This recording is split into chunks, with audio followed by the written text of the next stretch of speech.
Classificação indicativa. Livre para todos os públicos.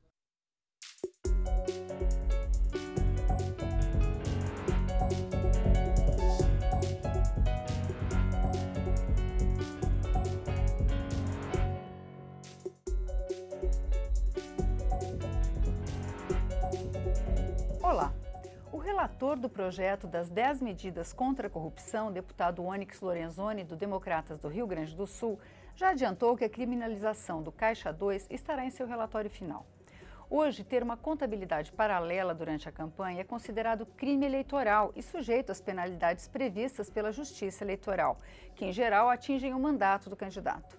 A proposta apresentada pelo Ministério Público e em análise na Câmara prevê que seja considerado crime comum, julgado pela Justiça Comum, e que o partido político também seja responsabilizado. O Câmara Debate da Rádio da TV Câmara vai discutir esse tema com os deputados Joaquim Passarinho, do PSD do Pará, presidente da Comissão Especial que analisa a proposta, e Rubens Pereira Júnior, do PCdoB do Maranhão, integrante da comissão. Deputados, como é que os senhores veem essa questão do Caixa 2? Né? Hoje ele já é um crime, mas as sanções não atingem... Quer dizer, é um crime...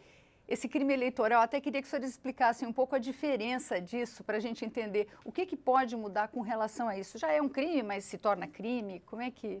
Bom, primeiro, cumprimentar o Rubens aqui na nossa participação e dizer que hoje é um crime, mas é um crime, vamos supor, numa classificação mais branda. Você é considerado um crime eleitoral. Qual é a punição que nós temos nisso? Nós temos uma punição de deixar a pessoa inelegível se usar o Caixa 2. Mas não temos uma previsão para quem executou o Caixa 2 ou para quem passou o recurso no Caixa 2. Quem recebeu o recurso se torna elegível por 8 anos. Essa é a pena praticamente que nós temos. Podemos pegar outras penas, podemos ir em cima de falsidade ideológica, você pode buscar através da Receita, se a pessoa que deu o recurso, ele não contabilizou, você entra como não ter descontado o imposto de renda, enfim, você consegue buscar por outros pontos. Mas a tipificação do Caixa 2 como crime mesmo, que você tenha uma pena, uma parte penal, que tenha prisão, que tenha uma decisão clara, específica, que é um crime o Caixa 2, isso não tem ainda hoje. Isso veio entre as 10 medidas do Ministério Público Federal para que a gente possa analisar. E nos debates que nós estamos tendo na comissão, né, o Rubens tem participado conosco, o relator já se posicionou de que ela vai fazer parte do relatório, nós podemos agora passar a ter isso na legislação e considerado o Caixa 2 como um crime comum que possa ser discutido na esfera penal. Como é que o senhor vê essa proposta, deputado? Há um certo populismo penal em moda hoje no Poder Legislativo, onde tudo nós queremos aumentar as penas ou criar novos crimes, achando que isso por si só resolve o problema da corrupção ou resolve o problema da insegurança. Essa é a regra e isso tem o nosso repúdio, mas na criminalização do Caixa 2 é exceção. Neste caso, de fato, é necessário que nós avancemos na definição legal, como bem disse nosso presidente da comissão, para que não haja margem de dúvidas e nem que alguém possa se beneficiar por uma eventual omissão legislativa. Nesse caso é necessário a efetiva criminalização. Neste caso o excesso não traz nenhum problema, pelo contrário, nós vamos suprir uma omissão. De fato, hoje já tem alguma responsabilização do ponto de vista da prestação de conta eleitoral. Outros acham que isso já estaria previsto no artigo 350 do Código Eleitoral, que fala lá em omitir ou inserir dados falsos em documento particular ou público, pena de 1 a 5 anos. Mas imaginemos, o candidato usa o Caixa 2, não presta conta para não ter maiores punições, até pode ficar inelegível, e quem doou, por exemplo, o Caixa 2, fica imune, fica ileso. Então ele pode ser utilizado da sua própria torpeza para não ser criminalizada aquela conduta. E no Caixa 2 é algo extremamente grave.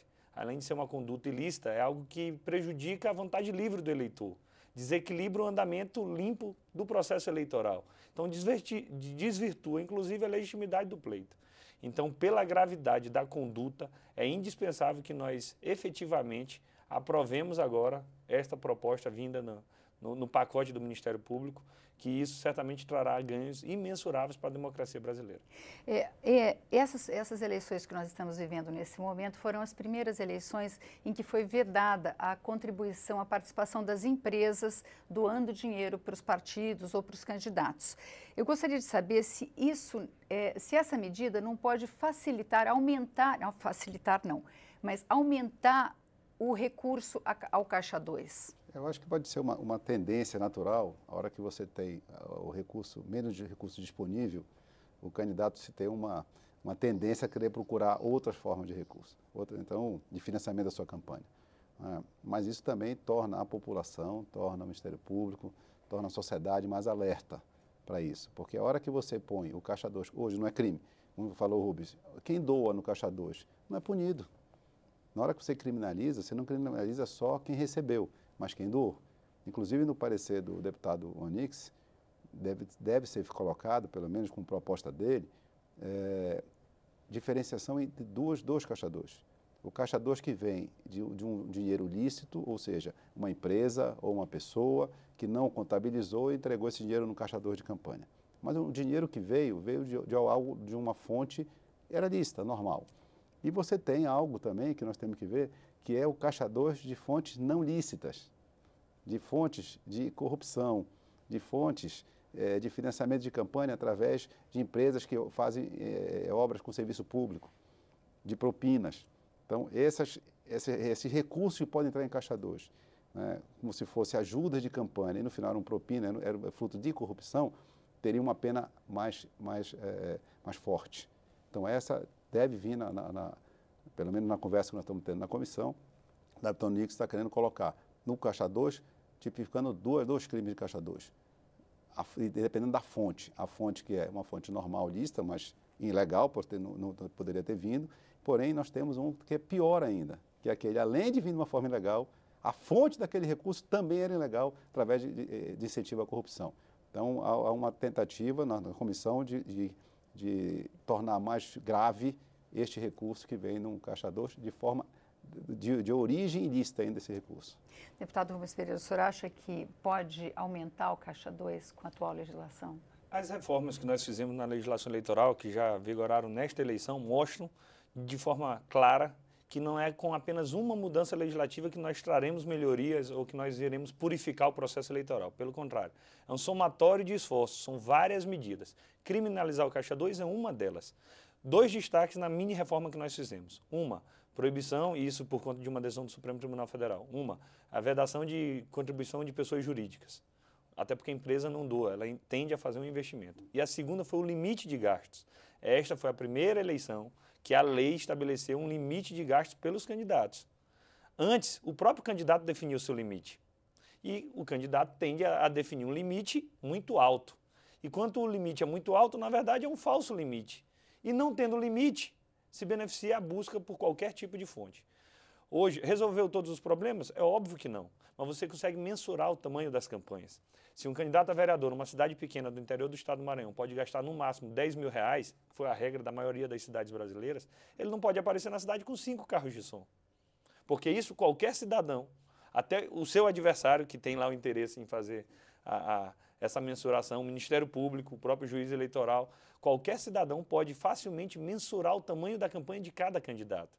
Se ele vai declarar no máximo R$10.000, porque é um limite de gasto, e ele aparece com 5, 10 carros de som, está evidente o uso do Caixa 2. Está evidente o uso de dinheiro não contabilizado. O Rubens está falando nessa campanha, se deu muito isso, né? Logicamente, foi a primeira, né? Foi um teste. Eu acho que nós passamos bem no teste, lógico, com os problemas que aconteceram, mas o que vai buscar o candidato que está precisando usar o Caixa 2, pela forma de campanha que ele faz? Como ele falou, ele coloca 3 carros só na rua ou um trio elétrico.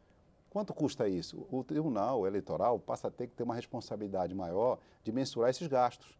Por exemplo, no Pará, houve um município que houveram um candidato, fez 12 comícios e botou uma despesa de R$1.000. Por comício. Por comício, isso incluindo carro-som, incluindo segurança, água, transporte, som, iluminação, isso não existe. Então, é uma contabilidade correta, mas valores totalmente fictícios, né? Então, para a legislação ser efetiva, ser eficaz, o Tribunal Eleitoral também tem que se qualificar na verificação dessas prestações de conta, tá certo? Porque você vai dizer lá, eu fiz a prestação de conta, mas você botou um valor totalmente irreal. Todo mundo sabe quanto custa uma hora de carro-som, em média. Você sabe quanto custa um trio elétrico, em média, para fazer um comício. Você sabe quanto custa um som. Você tem esses pontos. Consegue mensurar o Você tamanho tem das esses parâmetros, lógico, preços médios. Você tem isso. Então, se o tribunal estiver atento, e os outros partidos também, os partidos têm que começar a se policiar, né? Um policiar a candidatura do outro. Se você tem isso, você consegue, com certeza, com a nossa legislação atual, que ainda precisa de alguns consertos, lógico, mas ela já melhorou muito, né? O cidadão simples, que é o eleitor, ele já sentiu uma diferença muito grande na cidade. Sua cidade está mais limpa durante a eleição. Tem lugares que você chega que nem parece que tem eleição. Nós precisamos padronizar um pouco esse entendimento, que às vezes cada juiz pensou de um jeito, né? Interpretou da sua maneira. Eu acho que na maneira deve ter tido isso. E em alguns lugares, bandeira, como a lei diz, não foi possível. Tem lugares que o juiz permitiu a bandeira na rua. Até mesmo para o eleitor, né? O Existem eleitor critérios diferentes. Pode ir com camiseta, não pode Mas assim, com foi a camiseta, primeira. Eu acho que já foi um bom teste. Eu acho que foi um bom teste. E em relação à proibição de doações empresariais, que veio a partir de uma decisão do Supremo, a Câmara, inclusive, tentou reverter isso através de uma proposta de emenda à Constituição que não foi aprovada em segundo turno. Isso, junto com as operações, por exemplo, Lava Jato, onde todas as empresas que fizeram algum tipo de doação estão sendo investigadas, isso, ao meu ver, acabou o Caixa 2 nessa eleição. Mas, infelizmente, o Caixa 3, o Caixa 4, o Caixa 5 continuou. No mundo real, os abusos imperaram nessa eleição. Muito abuso de poder político, muito abuso de poder econômico. Isso mostra também que os lírios não nascem das leis, como os poetas falaram. Não é apenas porque nós vamos criminalizar agora ou proibir a empresa de doar que a eleição será necessariamente limpa. Não, isso é mais um passo. Da mesma forma, resolver o problema do Caixa 2, que tem que ser criminalizado, não resolve o problema da compra e venda de votos. Esse é outro problema. Por isso que nós temos que analisar isso de forma multifacetada, com ações independentes, mas também de alguma forma articuladas, e passo a passo construir um processo eleitoral cada vez mais maduro, para preservar cada vez mais a vontade do eleitor. Bom, e a gente vai fazer um pequeno intervalinho e volta já.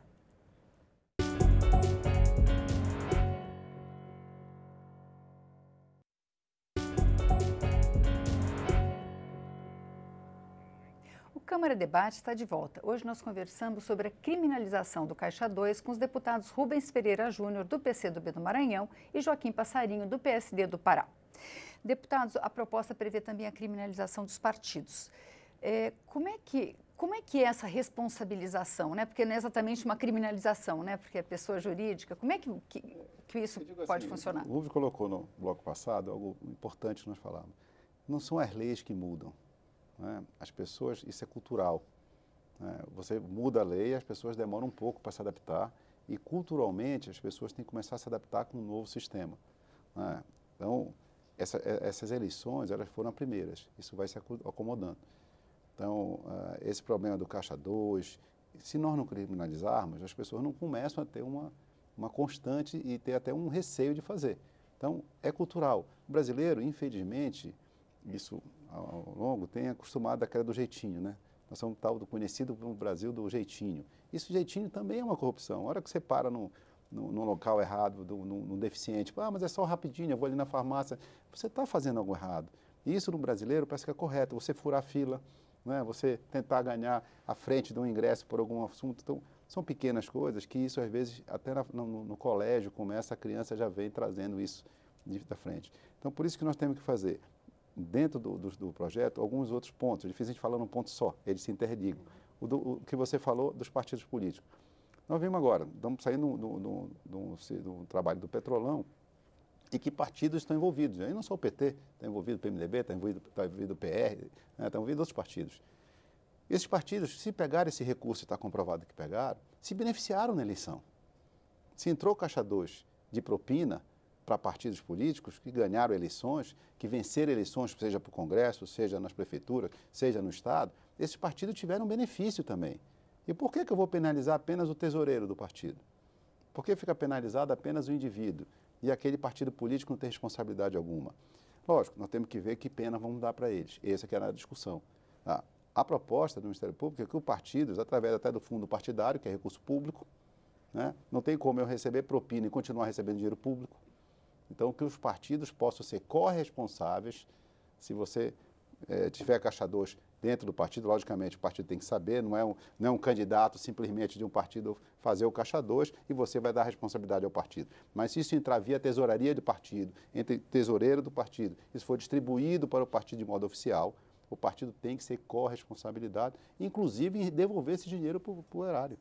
E essa que é a nossa questão. Porque quando nós falamos em corrupção, não é só prender quem fez. Como nós resgatamos esse recurso que foi subtraído do povo de volta para a população. Então não adianta eu prender o tesoureiro e o dinheiro não voltou. Então nós temos que prender o tesoureiro do partido, se for o caso, criminalizá-lo, e o partido tem que ajudar a devolver esse recurso, seja do fundo partidário. Ah, mas é recurso público, mas pelo menos ele não vai gastar mais. Ele deixa de gastar e devolve, passa esse recurso para que seja recomposto dentro do erário. Então este é um pensamento, eu acho que é um pensamento também que nós vamos discutir talvez a forma da penalização do partido. Tem pessoas que falam até em suspensão do partido de eleição, eu já não concordo, tá? Porque o partido é feito de muitas pessoas. Às vezes você tem um tesoureiro, um presidente e alguns escolhidos do partido que possam estar recebendo algum benefício, mas o partido não é feito de 3, 4 pessoas. Então eu sou contra você excluir o partido, você penalizar a participação do partido na eleição. Mas na parte da devolução do recurso, acho que os partidos devem ser corresponsáveis nessa restituição do que é do povo brasileiro. Deputado Rubens Ferreira, como é que o senhor vê essa questão? Até mesmo ministros do Supremo recentemente defenderam, no caso da Lava Jato, a suspensão ou o encerramento da legenda, não sei que nome a gente dá para isso, para o fim do partido.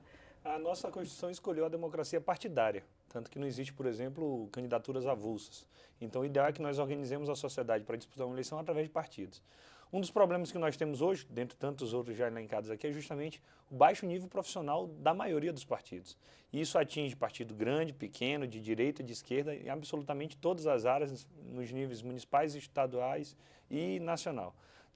Tanto é assim que vários partidos têm as prestações de contas anuais rejeitados pelo Tribunal Superior Eleitoral. Então, nós, enquanto legisladores, temos que encontrar meios, inclusive, de facilitar, de garantir a profissionalização dos partidos.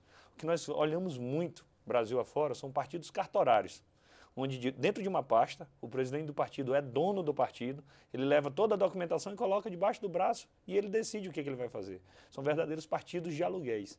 E isso também tem que ser encarado. Então, toda medida que vem no sentido de endurecer para profissionalizar ainda mais os partidos, o uso de recursos públicos, evitar o uso de recursos ilícitos, ao nosso ver, é de bom alvitre. Nós não podemos também confundir isso com a autonomia partidária, que também está na Constituição, a livre organização. Por isso que quando você vai para o caminho da suspensão, quando você vai para o caminho do cancelamento do partido, eu concordo com o nosso presidente Joaquim, de fato é muito duro. Quem deve fazer o julgamento do partido, a grosso modo, é o povo. É uma avaliação popular, é um processo democrático. Mas as punições que possam vir no âmbito administrativo, inclusive com a devolução dos dinheiros de origem ilícita, essa sim tem que ser avançar e de forma exemplar, inclusive, para que outros partidos não façam o mesmo e que a população possa ter mais confiança. Quando a gente acaba com o financiamento empresarial, já que não são as empresas que vão bancar as eleições, sobram 2 tipos de financiamento. Financiamento cidadão, e o nosso povo não tem o costume de contribuir financeiramente nos processos eleitorais, e o financiamento público, através do fundo partidário, o financiamento partidário. Então, a gente dar maior transparência, ou a gente esclarece melhor as regras, dando maior segurança, inclusive, para o eleitor, para o candidato e para os partidos, ou, infelizmente, a gente vai ficar nesse círculo vicioso. Nós nem queremos ter 40 partidos, como nós hoje temos, nem tampouco nós queremos voltar para o tempo do bipartidarismo. Nenhum dos dois extremos atende o interesse da Constituição. Então, o ideal é que nós tenhamos os partidos sendo geridos cada vez de forma mais profissional, afastando toda e qualquer ilicitude do processo eleitoral para preservar livremente a vontade do eleitor. Isso é o que há de mais importante numa eleição. Recentemente, a gente teve no plenário da Câmara uma tentativa de votação de uma proposta que anistiava os casos de Caixa 2 ocorridos até agora. Quer dizer, anistiava no caso da legislação eleitoral, né? Mas, inclusive por iniciativa, um dos partidos que reagiu foi o seu, deputado, o PSD, que isso era inaceitável. Como é que o senhor vê aquela proposta? Qual a sua posição sobre isso? Olha, eu queria ver a proposta, porque ninguém viu. É engraçado isso. É uma proposta que todos sabiam que existia. A gente acha que foi isso. Um tema, não, todos sabiam que existia algo talvez sendo feito. Na pauta, né? Talvez. Mas colocaram um projeto para ser hospedeiro na pauta, então significa que havia uma tentativa real, senão aquele projeto que estava na pauta, que era o 1210, foi colocado na pauta, não foi por acaso, foi para ele hospedar uma emenda aglutinativa, que estava sendo construída, isso todos os partidos ouviam, só que nós não sabíamos quem era o pai da criança, ninguém soube quem era o autor, ninguém soube quem era o relator, e ninguém viu o texto.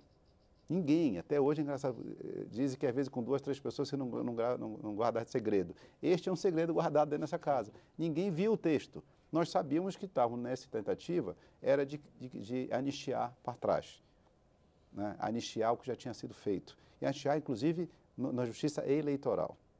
Então, esse era o que pairava no plenário. E houve uma reação, aí foi boa essa reação, porque ela não partiu de lideranças partidárias, ela partiu dos deputados no plenário.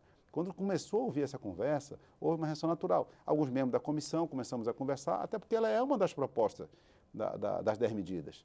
Se você queria simplesmente criminalizar o Caixa 2, por que não pegou o artigo das 10 medidas, solicitava à comissão, trazia o artigo e votava o artigo? Ponto. Mas não, tinha algum texto que, não sei se o Rubens viu, eu não vi, ninguém viu, até hoje ninguém sabe qual era esse texto, mas tinha algo sim, era uma nuvem que pairava e por pressão dos deputados, independente dos líderes partidários, independente do presidente de partido, quem pressionou foi a base, quem pressionou foram os deputados que não aceitam mais essa casa. Eu acho que passou da época da coisa escondida, da coisa feita na coxa, da coisa feita, sabe, ao apagar das luzes, sem avisar, um acordo de bastidor. Não dá mais. A população não aceita mais. Nós temos que entender, ou nós nos enquadramos, ou esta casa se enquadra no novo padrão que a população exige do seu parlamentar, exige do seu Congresso, ou nós vamos ser mudados, ou a população nos muda daqui. Então, essa é uma tentação que as pessoas às vezes têm, né, e manter, é a coisa do costume, né? É a coisa da culturalmente. Não, nós podemos fazer aqui, junta 3, 5 partidos grandes, e a gente monta aqui, e na hora aparece no plenário, as pessoas estão meio desatentas e a gente passa. Não cabe mais. O jeitinho aqui não passa. E não passa não porque os partidos não querem, não passa porque a grande maioria dos deputados aqui estão atentos e não vão aceitar isso, independente de líderes partidários queira ou não queira. Os partidos não mandam no nosso voto local. E isso foi muito importante. O que o presidência retirou de pauta e isso sumiu foi uma reação da base dos partidos. Deputado Rubens Pereira. A gente ouviu isso de pé de ouvido no fundo do plenário. De fato, havia esse movimento. Movimento, por sinal, infrutífero. Não apenas porque foi retirado da pauta, mas é porque não tinha qualquer efeito no sentido de anistiar. Ninguém pode anistiar algo que nem crime é. Então, criminalizar o Caixa 2 em qualquer cenário é positivo. Não havia um movimento de descriminalizar algum outro tipo de conduta. Então, se o plano era criar uma anistia, ao meu ver, seria infrutífero e não teria consequências jurídicas em relação a isso. O que nós temos que enfrentar? Nós temos que se diferenciar 3 tipos de condutas. Uma, doação feita fora da conta de campanha, Caixa 2, tem que ser criminalizado.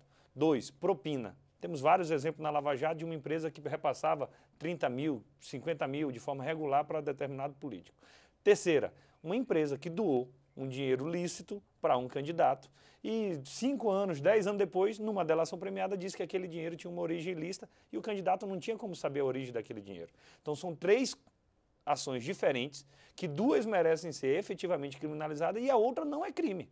Imaginemos, uma empresa doou para a minha campanha na última eleição, daqui a 10 anos ela resolve dizer que aquele dinheiro teve uma origem ilícita. E era impossível eu ter conhecimento da origem ilícita daquele dinheiro. Mas não é crime para o candidato, mas continua sendo para a empresa. Para a empresa, mas não com esse viés de Caixa 2. Então é necessário que nós possamos distinguir cada uma dessas condutas e isso terá meu apoio. Por fim, vale registrar, nós íamos criminalizar o Caixa 2, numa proposta que nasceu errada, nasceu escondida, que portanto não merecia prosperar. Mas eu temo que se deixar apenas pela vontade do plenário, nós não avancemos nisso. Qual é a chance então de criminalizar o Caixa 2? Em uma proposta que tem grande apelo popular, como é o caso das 10 medidas de combate à corrupção. Se vai uma medida isolada só para combater o Caixa 2, eu temo que a maioria do plenário não aprove. Por isso é que nós esperamos que esse pacote das 10 medidas tem que ter o acompanhamento popular, tem que ter pressão popular, a imprensa tem que fazer seu papel, os deputados favoráveis têm que resistir, porque há outras pressões para tentar desvirtuar o projeto, que ele não pode ser nem o ponto de chegada que ele já tenha chegado pronto, mas que ele é o ponto de partida para a gente iniciar.